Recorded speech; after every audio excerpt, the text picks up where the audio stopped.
Romans chapter 5, we're going to look at verses 1 to 11. And the title of our message for this morning ay Justification. We are still in the series called The God Who Saves, or in other terms po, the order of salvation. Pagdating po kung paano nagliligtas ang ating Panginoon. And ang prayer po natin is that habang matapos po natin ito by the end of March, makita po natin that it is only God who deserves all glory and praise. None of us, and even our church, but only our God. Romans chapter 5 verses 1 to 11. Simula po nang nagprotesta si Martin Luther noong 1517, tinuligsan niya po mismo ang katuruan ng simbahang Katoliko. Siya po ay isang Jesuit monk. And from there, sa kanya pong pag-aaral ng salita ng Diyos, ito pong picture na ito ay picture sa panahon ni Martin Luther kung saan ang pinapakalat pong katuruan ng simbahang Katoliko ay indulhensya. Ano po ibig sabihin nun? Ito ay paniniwala na ang mga mahal sa buhay na namayapa na ay meron pong pagkakataon na makapunta sa langit. At ang kailangan pong gawin ay ang kanila pong mga mahal sa buhay ay kailangan pong magbayad ng indulhensya. Ibig sabihin, ambag o pagbabayad para po ang kanilang mga kamag-anak o mahal sa buhay ay pumunta sa langit. At ang tungkulin ng mga pari during that time at sa kanilang pagbabayad ng indulhensya, sila'y mananalangin para sa mga namayapa po nilang mga mahal sa buhay. Ang katuruan pong ito, sinasabi, at upang maging katanggap-tanggap sila sa Diyos, ay kailangan po nilang pagsumikapan o gumawa ng mga mabubuting gawa bago po sila maligtas. Subalit, hindi po ito ang tinuturo ng Biblia na pinaniniwalaan ni Martin Luther.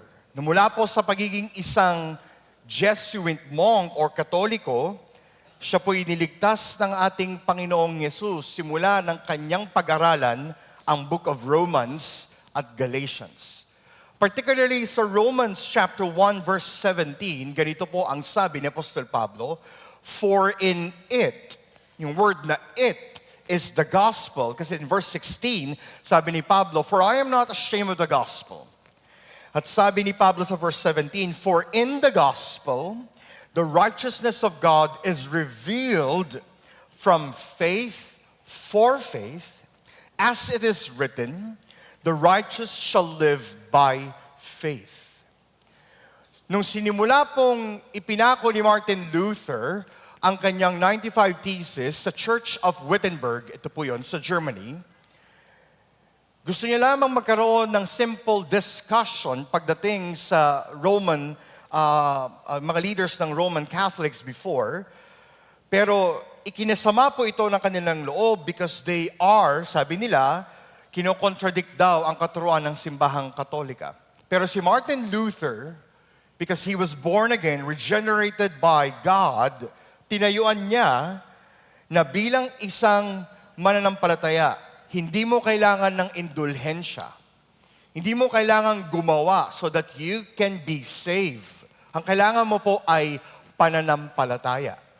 Faith, for the righteous shall live by faith. At dito po nagsimula yung tinatawag nating reformation, yung pagbalik muli sa salita ng ating Diyos. At isa sa mga pinaniniwalaan po natin sa ating iglesia ay yung 5 solas of the Reformation. Nang isang person lamang po ay masasave only through faith in Christ Jesus. Mga kapatid, ito pong pinag-uusapan natin about Martin Luther is what justification is all about. Nang isang person po ay maliligtas lamang, hindi dahil sa anumang gawa na kanyang ginawa in the past, at the present, or even the future. One is only saved by faith in Christ. Sa Romans chapter 8 verse 30, dito natin makikita yung order of salvation. Sabi ni Apostol Pablo, "And those whom He predestined, He also called. And those whom He called, He also justified. And those whom He justified, He also glorified. For the last few Sundays, pinag-usapan natin ang election na before the foundation of the world, because of God's love, ang Diyos ay pumili kung sino po ang maliligtas. Not because of what we can do, but because of His sovereign love. At kapag ang isang person po ay pinili ayon po sa pag-ibig ng Diyos, the Lord will use ang Kanya pong gospel to call them. Effectual calling. There's a general call para po sa lahat na makakarinig ng Ebanghelyo, but there is only an effectual call para po sa lahat ng mga itinalaga ng ating Panginoong Diyos before the foundation of the world. And the reason why they can respond dun po sa pagtawag ng Diyos is because they are regenerated by the Spirit. Ibig sabihin, inihanda na ng Diyos ang kanilang puso. Ang isang pusong bato will have a heart of flesh. Na ang design ng Diyos, ay hindi lamang po mapuno ang iglesia ng mga mababait na tao, kundi mga taong binuhay ng muli. No? Binuhay ng muli. At kapag tunay po sila, no, na tinawag ng Diyos, they will experience what we call last week conversion. No, kahit na po yung conversion ay gawa pa rin po ng Diyos. Bakit? Dahil ang pananampalataya at repentance is a gift from God. Hindi po ito something that you can earn. Or parang pagising mo na lang, ay gusto kong lumapit sa Diyos. Wala pong ganun. And the reason why, bakit po tayo lumapit o tumanggap sa Diyos is because we have been regenerated by the Spirit of God. No? Kaya naman po, as we talked about these things, rightly din pong pag-usapan, sabi sa Romans 8:30, yung word na justified. 2 beses binanggit ni Apostol Pablo ang salita pong ito in this verse. Ano pong ibig sabihin when we talk about justification? Hingi po tayo ng tulong sa isang late theologian. Ang pangalan niya po ay J.I. Packer. Sabi niya po, justification is a judicial act of God pardoning sinners. Pardoning sinners. Mula po sa mga halangang bituka, sa mga righteous, ibig sabihin yung word na righteous ay ang kanilang pagtingin sa sarili ay ang paggawa ng mabuti ang makapagliligtas sa kanila. Kagaya ng mga Hudyo sa Romans chapter 2. Accepting them as just and putting permanently right their previously estranged relationship with God. Ano po? Justification ay isang judicial act. Kasi yung word po justification is a courtroom term. At ito'y ginagamit ni Pablo sa Romans particularly para ipakita sa atin kung papaano ang isang makasalanan ay magiging matuwid sa harap ng isang banal, righteous, and just na Diyos. At kailangan po natin itong maunawaan bilang mga mananampalataya dahil malaki po ang implication nito sa ating Christian life. Kapag po mali yung ating understanding sa justification, ang mangyayari po sa Christian life natin as if like lagi po para siyang burden. Na minsan nagkakaroon ng mga which is yung mga maling nagawa siguro natin before. Yung halimbawa, umattend kayo ng youth camp, no? Ilang beses kayong tumanggap sa Diyos. Kasi ang akala natin, ang kaligtasan ay nakabase sa ating emosyon o sa ating circumstances. Pero ang kaligtasan ay ultimately nakabase sa ating Panginoong Diyos given to Christ. So from verses 1 to 11, titignan po natin ang katotohanan ito. Justified sinners are recipients of God's grace and blessings in Christ. Justified sinners are recipients of God's grace and blessings in Christ. And hatiin natin ang ating time together in 5 sections. Dami niyang pastora. Yes, 5. 5 sections. No, 5 sections to lay out for us yung benefits and joys of justification. Ano? So ibig sabihin, hindi lamang siya past event, pero ito ay patuloy na nararanasan natin even at this very moment. Tingnan natin, in verse 1, makikita natin that our justification is planted in Christ by faith alone. In verse 1b hanggang 2a, our justification provides peace with God. Verse 2b hanggang 5, our justification produces hope in God. Verses 6 to 8, preserves us in God's love. And verses 9 to 11, persuades us to live for Christ. 5 katotohanan ang makikita po natin from verses 1 to 11. And all these things are all possible because of our justification in God. No? Okay, tingnan niyo po yung katabi niyo. Sabihin mo sa kanya, ready ka na? Ready na? Okay, get ready with your Bibles kasi titignan natin yung Word ni God. Yan lang po yung magiging susi natin so that we may understand this better.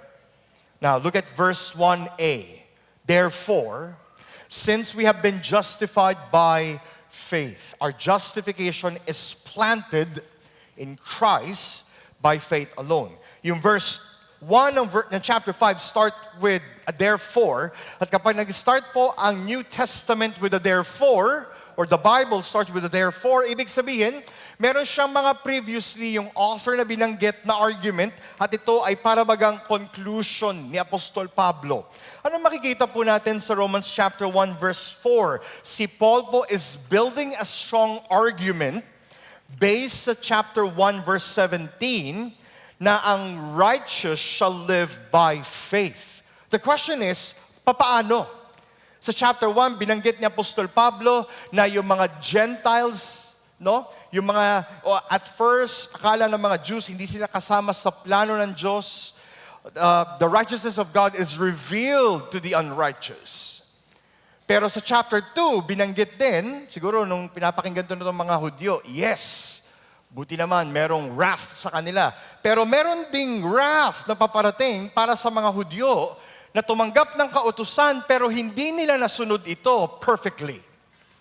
So ibig sabihin, they are not exempted sa wrath ng Diyos na pararating. Kasi no one can be saved by fulfilling the law. Yun ang argument ni Apostol Pablo. At kahit na kayo ay nasa lineage pa ni Abraham, you cannot be saved. Kaya merong tatlong question, I believe, na gustong sabihin sa Apostol Pablo sa Romans chapter 1 chapter 1 hanggang 4. How can the wicked be saved? How can the righteous be saved? At pag pinagsama mo yung dalawa, how can a sinful human being be righteous with the just and holy God? And sa chapter 3 ng Romans, binanggit ni Apostol Pablo, binanggit natin kanina in response to our assurance na pagpapatawad ng Diyos, that the gospel has been revealed in the Lord Jesus Christ. At ang sa lahat po ng sumampalataya, kahit na yung mga characters in the Bible, in the Old Testament, they have believed in God. At ang sabi sa Romans chapter 4, it was counted to them righteousness. At yung pananampalataya nila echoes to the work of Christ in the New Testament. Ibig sabihin, we can only be saved not on our any works, but on the perfect work po ng ating Panginoong Jesus.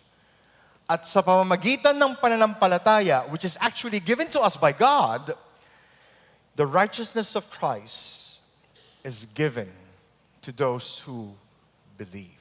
Ano po ibig sabihin nun?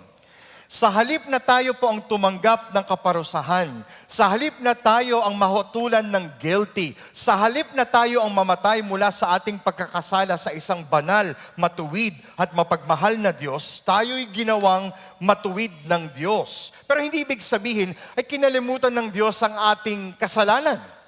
Meron pong umako nito para sa atin. At sino yun? Si Kristo sa krus ng Kalbaryo, kanyang inako ang lahat ng para sa atin. Kaya naman, nang siya'y mamatay sa krus ng Kalbaryo, ganito po ang ginawa ng Panginoong Hesus. Kinuha niya ang ating karumihan at ibinigay niya ang kanyang katuwiran o righteousness sa atin. Anong ginawa ng Diyos sa ating kasalanan na inako ng Panginoong Yesus? The wrath of God was poured on Christ. Isaiah 53 tells us, a prophecy ng propetang Isaiah, that the Son of Man will drink the cup of God's wrath. At nung ginawa po yun ng ating Panginoong Yesus, men and women na pinili po ng Diyos will experience justification.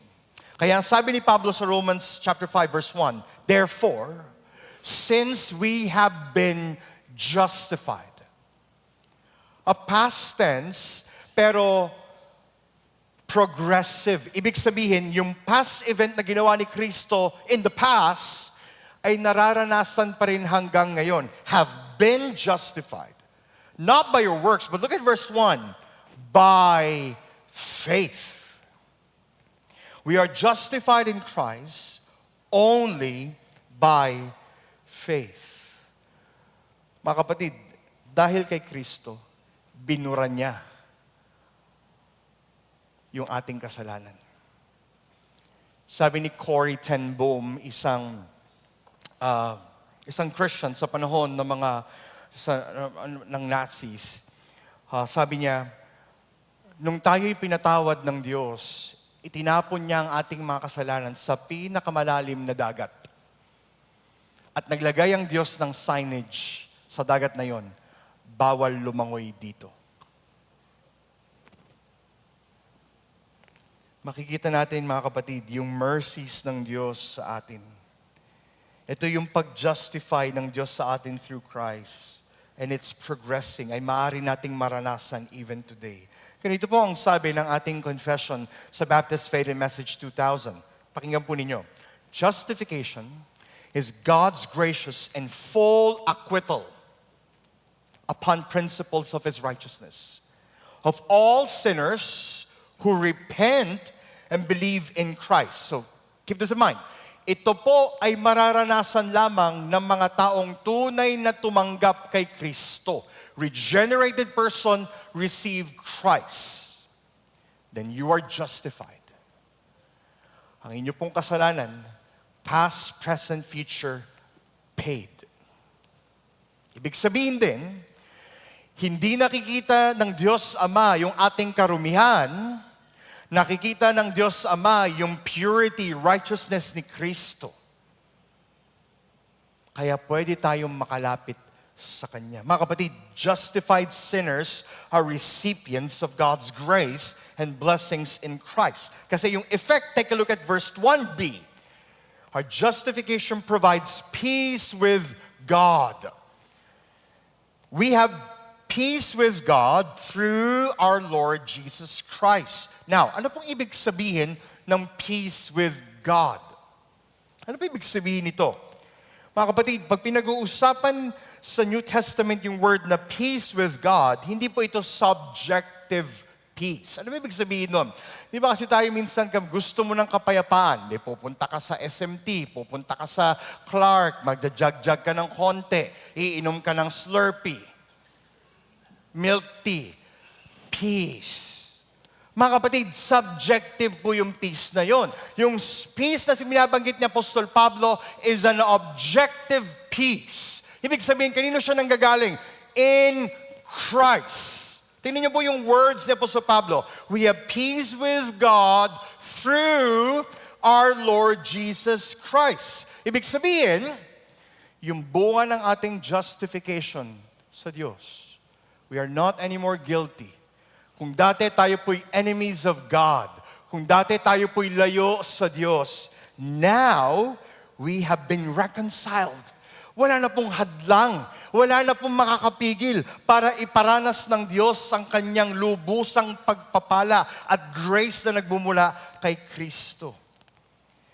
Mga kapatid, if we have peace with God, it means we have been reconciled back to Him. Pagpapatuloy ng ating confession sa Baptist Faith and Message on salvation, ganito po ang sabi, justification brings the believers unto a relationship of peace and favor with God. Our justification provides peace with God. At tingnan niyo yung words ni Pablo, through our Lord Jesus Christ, through Him. At hindi pa tapos si Pablo. Take a look at verse 2. Through Him, we have also obtained access by faith into this grace in which we stand and we rejoice in hope of the glory of God. Yung reconciliation na bunga po ng ating justification, we can now, ano po sabi ni Pablo sa verse 2? We can now stand in His grace. Ibig sabihin mga kapatid, you will wake up tomorrow still a Christian dahil sa justification ng Diyos sa inyo. May mga pagkakataon na you'll experience parang nagda-doubt tayo sa ating kaligtasan. Pero the Lord will remind us yung right standing natin kay Kristo sa Diyos. We can stand in His grace. Ibig sabihin, ang ating pong pananampalataya bilang isang Christian ay hindi dahil matagal na tayong mananampalataya sa church. You know? I hope yung ating pong mga nakakatanda sa loob po ng ating iglesia, pag tinanong, ano pong sikreto ninyo kung bakit po kayo hanggang ngayon ay Christian pa? I hope you will encourage ang bawat isa po sa atin, only by His grace. Only by His grace. Mga kapatid, if not for God's grace, wala po sa atin dito ang maaaring makatayo in front of a holy, righteous God. Ibig sabihin, when we can stand in His grace, we can trust in His promises. Hindi lang po stand in His grace, pero take a look still in verse 2, we can hope in His glory. Ano ibig sabihin, we can hope in His glory? Ibig sabihin, yung ginawang pagliligtas ng Diyos sa atin in the past at nararanasan natin today ay hindi lamang po magtatapos sa ating kamatayan, but it will continue until we meet Christ. So yung ginagawa ng reconciliation ng ating Diyos through Christ sa lahat ng kanyang mga hinirang, it makes us more excited. Tingnan niyo po ang inyong katabi. Mukha bang excited yan? Mukha bang excited? Nagugutom lang ba siya ngayon? Or ano ba? No? I hope you are excited. I hope you are fueled. I hope nakikita po natin that the Christian life is more than just what we have today, pero no, it's unlimited because of Christ. In Christ, we can stand in His grace. In Christ, we can hope in His glory. Mga kapatid, justified sinners are recipients of God's grace and blessings in Christ. Hindi lang yon, but look at verses 2b hanggang 5. Our justification produces hope in God. Our justification produces hope in God. Now, connecting still dun sa word na peace or reconciliation, ano yung benefits? And we rejoice. Sa ibang translation, we exult in hope of the glory of God. Then verse 3, not only that, maaring ina-assume ni Apostol Pablo, okay, sige, meron tayong reconciliation sa ating Panginoong Yesus, pero anong masasabi mo kung tayo ay nagsasuffer? Kasi sa panahon ni Apostol Pablo, ang Christianity ay hindi pa naman po official na religion sa panahon ng Roman Empire, and persecution is at hand. And si Apostol Pablo, who's a teacher of the law, a lawyer at the same time, brings the argument. Yung sufferings na ating mararanasan, no, does not eliminate your right standing sa Diyos. Kasi meron pong pagtingin ang ilang mga Jews before na kung ikaw ay nagsasuffer, hindi ka mahal ng Diyos. Di ba ganun yung attitude ng mga kaibigan ni Job? No? Mga Christian friends ni Job, ang tingin nila, the reason why ganyan ang ginagawa sa iyo ng Diyos is because you have a sin. Pero dito, iba na yung perspective ng isang justified sinner. Na ang pagbibigay ng Diyos sa atin ng trials, tribulations, problema, circumstances sa loob po ng ating buhay ay hindi dahil galit ang Diyos. But He uses suffering to what? Produce hope in God. Tingnan niyo po yung progression. Look at verse 3. Not only that, but we rejoice in our sufferings or tribulations, knowing that, tingnan niyo po yung language ni Paul, knowing that suffering produces endurance. Verse 4, and endurance produces character, and character produces hope. See yung progression, mga kapatid? Maring meron pong ilan sa inyo dito. Meron kayong relasyon kay Kristo pero you're walking through right now suffering. You're walking right now trials. You're walking right now with difficulties sa inyong buhay. Mga kapatid, God is not angry with you. In God's providence, ginagamit niya yung suffering to what? Train our mind. Train our heart. Train our soul to what? Tingnan niyo po, hindi pa tapos si Apostol Pablo. And character produces hope, verse 5, and hope does not put us to shame. Kapag binabago ng Diyos ang ating character, we endure, we persevere. What happens? We start to look outside sa ating mga sarili and we start to look at God's will. And what happens? Verse 5 says, and hope does not put us to shame. Because yung word na hope is not subjective. Yung hope is objective truth na nagmumula sa Diyos. The hope of glory. Which means na yung suffering that we're experiencing right now is only temporary. Mga kapatid, our justification produces hope in God. Now, we're not saying na magkaroon po tayo ng spiritual apathy pagdating sa ilang mga kapatiran na nagsasuffer. Hindi ganun po yung gusto nating mangyari. Ang gusto po nating makita dito sa verses na pong ito, when the Lord brings sufferings, let's ask the Lord to what? Give you endurance. When sufferings do come, pray na yung character natin will be molded. When sufferings do come, pray that you will have hope. Kaya hindi po linya ng isang Kristiyano na sabihin pag meron pong pagsubok sa buhay, ayoko na! Ayoko na! Hindi po yun ang linya ng isang Kristiyano. Yun po ay linya ng mga taong ang kanilang pag-asa ay nakasentro sa mundong ito. But look at what Paul is saying. You're experiencing suffering hindi dahil galit sa iyo ang Diyos. Mga kapatid, ang galit ng Diyos was placed on the cross. Yung suffering that you're experiencing and we will suffer in the future, ay ginagamit ng Diyos so that we may know more of who God is. And look at verse 5. And hope does not put us to shame. Bakit? Dahil ang pag-asang mayroon tayo ay nagmumula sa Diyos na nagpapahintulot ng suffering na ito.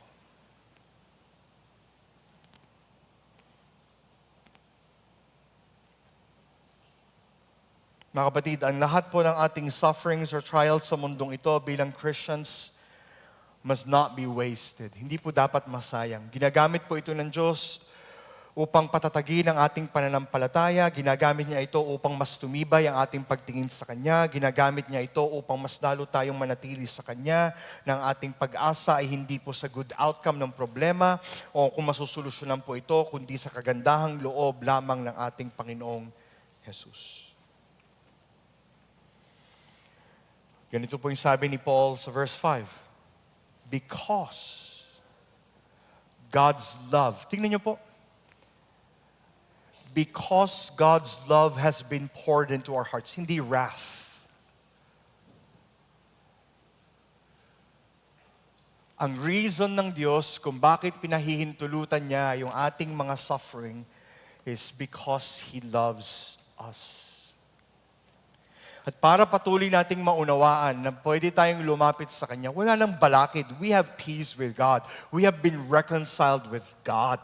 Therefore, sa mga pagkakataon na tayo'y nahihirapan, that's an opportunity to come to God.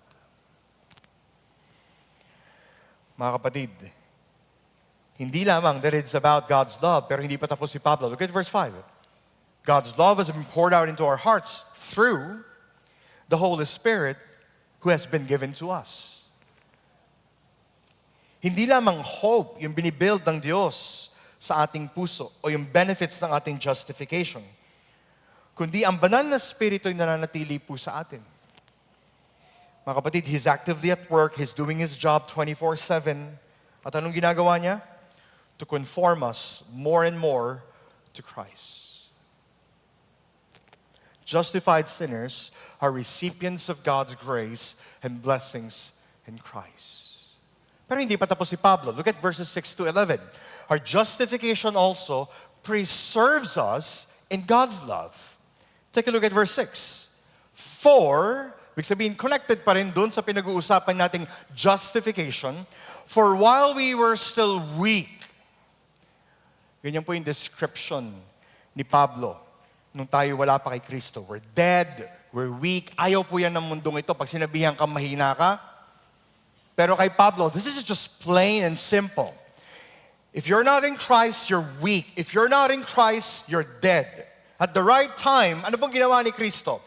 Christ died for the ungodly. Tingnan niyo po yung katabi niyo. Pakitingin lang po. Kung siya po'y na kay Kristo, namatay si Kristo sa kanya kahit na siya po ay ungodly. Amen.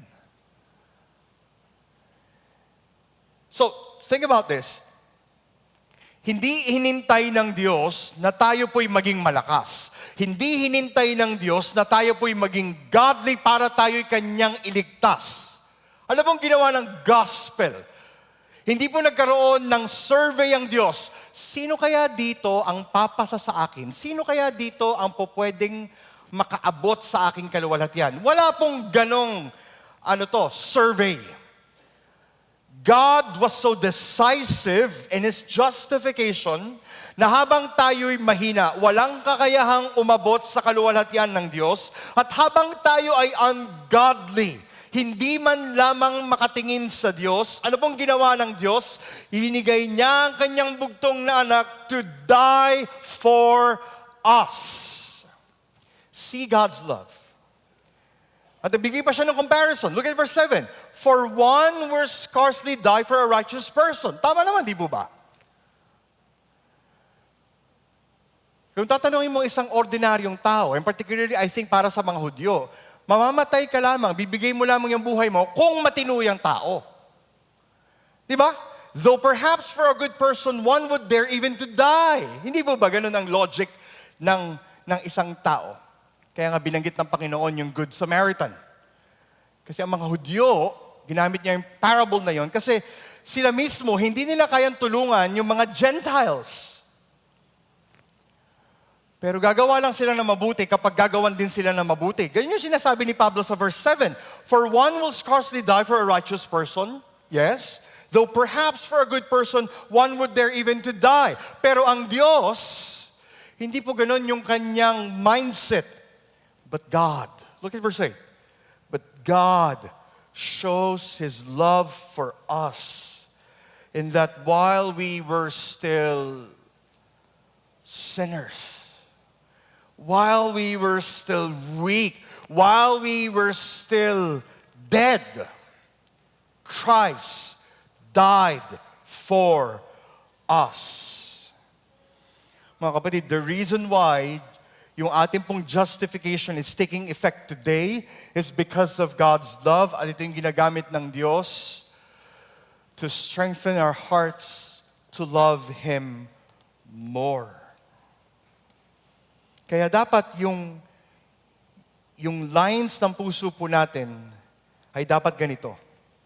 I am loved and accepted by God through Jesus Christ. Therefore, I will love Him, I will follow Him, I will live for Him, I will serve Him, I will proclaim Him. Pag pinagbaliktad niyo po yan,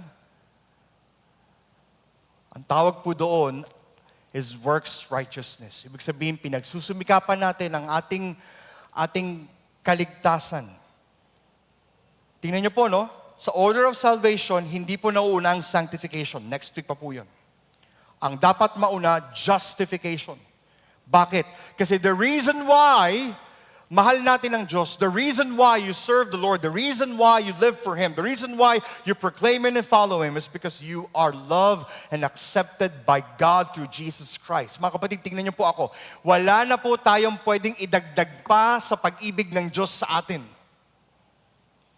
Kung kayo po'y naririto ngayon, nagsisimba kayo at thinking, kailangan kong makompleto ang simba for the whole year para mas magiging favorable ako sa Diyos, para mas bibigyan niya ako ng blessing, para, mga kapatid, kagaya po iyon ng indulhensya.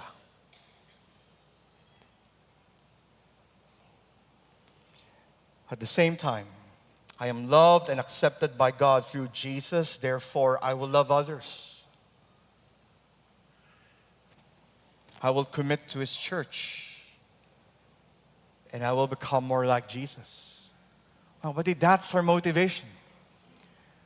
The motivation is hindi tayo nagko-quiet time, hindi tayo nagpe-pray, hindi tayo part ng ministry para mas mahalin tayo ng Diyos. You are loved by God 100%. Pero hindi dahil sa ating righteousness, but because of the righteousness of Christ.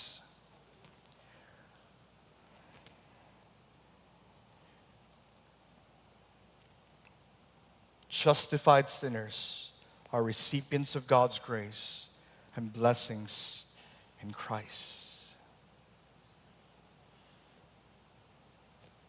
Kaya naman even sa ating pong daily walk sa Panginoon, may mga pagkakataon po na tayo po ay nagkakasala. Taas pong kamay kung kayo po ay nagkakasala pa rin. Konti lang. Ayan, madami. Praise the Lord. Okay po.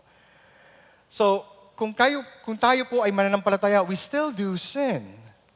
Pero ano pong kaibahan ng isang mananampalataya kapag tayo po ay nagkasala? Kapag tayo ay nagkasala, ano po ang nararanasan natin sa ating puso? Guilt, shame. Di po ba? Kaya yun po yung effect nung sa Garden of Eden, sa Genesis chapter 3, nung nagkasala po si Adan at si Eva, nung hinanap sila ng Diyos, ano pong ginawa nila? Nagtago-taguan. Yun yung shame. Yun yung guilt. Ayaw nilang marinig yung salita, yung tinig ng Diyos. Ganun po yung ginagawa ng kasalanan. Pero tingnan po ninyo ako. Kapag nauunawaan natin that our justification preserves us in God's love, when we sin, kapag tayo po'y nagkasala, sa halip na lumayo sa Diyos, ay dapat po tayo'y mabilis na lalapit sa Kanya. Kasi the moment, pakinggan po ninyo ako, the moment na tayo nagkasala at merong guilt and shame, at sabihin nyo, ayoko munang mag-church, ayoko munang umattend ng worship service, ayoko munang magbukas ng Bible, ayoko munang mag-pray, kasi gusto ko maayos muna yung mga bagay na ito. Mga kapatid, ano sabi sa verse 6? For while we were still weak, Christ died for the ungodly. Ibig sabihin, hindi namatay ang ating Panginoong Yesus sa krus ng Kalbaryo at sinabi niya, nagko-contemplate ang Panginoon, eto magkakasala rin to, tsak ko eh. Pero,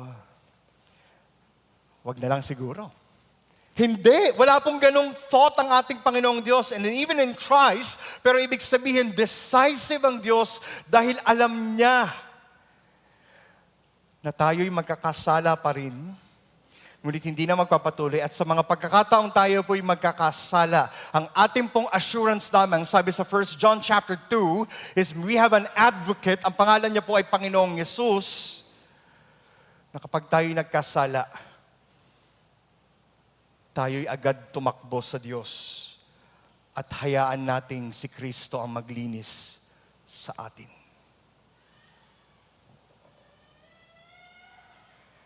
Kaya I hope, ito po yung magbibigay sa atin ng confidence. Bakit? Kasi hindi na nakikita ng Diyos Ama ang ating karumihan. Ang nakikita niya ay ang kalinisan ni Kristo. Kaya kung meron mang ilan po sa atin ngayon dito, you're still stuck with your shame. You're still stuck with guilt ng inyo pong kasalanan. Mga kapatid, if you're a believer, you do not understand the gospel. Wala ka nang pwede pang patunayan sa Diyos. Lahat ay pinatunayan na ni Kristo. Kaya hindi mo na kailangang pagsumikapan pa ang iyong kaligtasan sa Kanya. You are loved and accepted by God through Christ. And that's the benefit that we have in Christ. Last, verses 9 to 11. Our justification persuades us to live for Christ.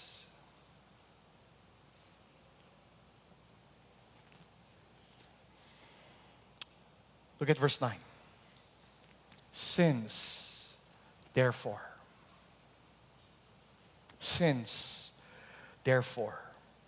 Ang daming therefore, no, sa verses 1 to 11. Ibig sabihin, hindi ma-contain din ni Pablo kung paano isa-summarize ang lahat ng mga bagay pong ito. Therefore, we have now been justified. Binanggit niya na sa verse 1. By His blood, much more shall we be saved by Him from the wrath of God. Yung pagliligtas ng Diyos in the past, even today, ang magliligtas din sa atin in the future. Hindi na po tayo makakaranas ng galit ng Diyos. Praise be to God. For, verse 10, if while we were enemies, we were reconciled to God by the death of His Son, much more, tinan niyo po yung language ni Pablo, much more, now that we are reconciled, shall we be saved by His life. Mga kapatid, ang isa pong mananampalataya na naniniwala na ang Diyos lamang ang nagliligtas, na ang Diyos lamang ang nagja-justify ng isang sinner, and who enjoys the benefits of justification, tingnan po niyo ako, is not afraid to die. He's not afraid to die.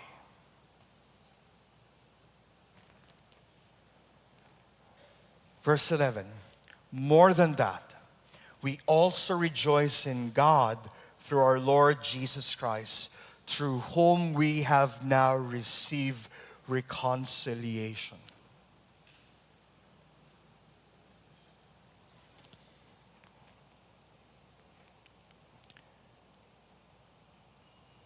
Meron po kaming member before sa IBC Manila. Pangalan niya ay si Tito Willie Reyes. 2 years ago, siya po ay na-diagnose with something in his kidney. Hindi ma-figure out. And si Tito Willie, he's already a senior, matanda na, pero every day he goes out po to share the gospel. Every day he goes out to encourage. Naglalakad lang po siya. Nasa SM, if you've been sa Makati, SM Jazz, sa church namin, tapos sa Ayala, Triangle, umiikot lang siya every day just to share the gospel. There was one time, we've heard na siya po ay nagkasakit. And it has placed him sa hospital for more than 6 months. And every time na bibisitahin po namin siya ni Pao, ang lagi lang sinasabi namin sa kanya, Tito Willie, be strong in the Lord. Be strong in Him. At habang siya'y nahihirapan, lagi niya sasabihin niya po sa amin, Pastor, the Lord is going to heal me. The Lord is going to strengthen me. But if not, I will still live for Him. At sa tuwing bibisita kami, sa halip na siya po yung encourage namin, kami po yung na-encourage. Sasabihin niya sa akin, Pastor, pinapanood ko yung preaching, at nawawatch siya ng live, tapos pastor, nagsishare din ako sa mga nurses, sa mga doktor. Meron ka bang Bible? Gusto ko silang bigyan. Gusto ko silang makakilala rin sa Panginoon. At habang siya po ay, habang siya ay nagkikimo, habang siya po ay, yung kamay niya, yung braso niya, iba na po yung kulay because of the different needles na nilalagay sa kanya. But still, ang sabi niya, I want to live for God. And there was a moment na habang nandun kami, I think last week, ni Tito Willie, we were singing. We were singing hymns sa kanya. And a prayer namin ni Pao, Lord, give us a faith like that, na hindi takot mamatay, that even in his last breath, is persuaded na mabuhay para kay Kristo. Yun yung sinasabi ni Paul. Verse 11, more than that, we also rejoice in God through our Lord Jesus Christ. Mga kapatid, if you're in Christ, wala na tayong dapat katakutan pa. Sabi nga ni Pablo sa 2 Timothy chapter 1, we are already immortals in the gospel. Kaya tama po yung sabi ng isang hymn, no guilt in life, no fear in death. This is the power of Christ in me. From life's first cry to final breath, Jesus commands my destiny. No power of hell, no scheme of man can ever pluck me from his hand till he returns or calls me home. Here in the power of God's justification in Christ, I'll stand. Mga kapatid, this is the line ng isang Kristiyano. Justified sinners are recipients of God's grace and blessings in Christ. Therefore, rejoice. Rejoice that you are justified by faith alone in Christ. And even at this very moment, hindi mo na kailangang pagsumikapan pa yung pag-ibig ng Diyos sa iyo. You're 100% loved. You're 100% approved by God because of Christ. Rejoice in that. At meron mga pagkakataon, even in the local church, makakalimutan po natin ito. That's why we need to commend to one another. Kailangan nating paalalahanan yung bawat isa. The joys and blessings of our justification. Remind ourselves, in times of sufferings, in times of weakness, in times of struggles, remind one another yung ating right standing in the Lord Jesus Christ. That He is faithful. He is faithful to forgive and cleanse us from all our unrighteousness. Commend to one another. And we also proclaim to others how a person can only be saved by faith in Christ. Mga kapatid, justified sinners are recipients of God's grace and blessings in Christ. Please do not take this for granted. And if you're here today, at kung patuloy po ninyong pinagsusumikapan ang pag-ibig at pagtanggap ng Diyos sa inyo pong mga mabubuting gawa, mga kapatid, hindi po ito makapagliligtas sa inyo. Ang tanging kaligtasan lamang po ay matatagpuan sa ating Panginoong Yesus. Ang pagtitiwala sa Kanya na ang mga bagay na hindi natin kayang gawin, ang Diyos ang siyang tumupad sa atin sa pamamagitan ng Kanyang bugtong na anak na si Kristo. Tanging yun lamang po ang makapagliligtas sa atin. You cannot be justified by your works. You can only be justified by the works of Christ. So, I pray that the Holy Spirit will give you faith and repentance. I pray that you will come to Jesus. I pray that you will experience what it means to be justified in Christ. At kung ikaw ay naririto ngayon, you're stuck with your sin, you're stuck with your shame, I pray that the Lord Jesus Christ will liberate you from your sin. At makita mo na sa pamagitan lamang ng right standing natin kay Kristo, we can come back to Him. Justified sinners are recipients of God's grace and blessings in Christ. Tayo po'y manalangin. Panginoon, marami pong salamat sa iyo. We receive your word. We receive the eternal works of Christ for us. Tulungan niyo po kami to not fear anything, but to be confident because we are fully loved and fully accepted by you because of Christ. Tulungan niyo po kami, Panginoon, to stand in your grace and hope in the glory that we have sa aming Panginoong Jesus. Lord, tulungan mo kami not to earn your salvation. Tulungan mo kami not to prove our ways sa inyo, but help us to look to Christ and see His perfect work for us. Salamat po, Diyos. Salamat. Because you're the God who truly saves. In Christ we pray. Amen.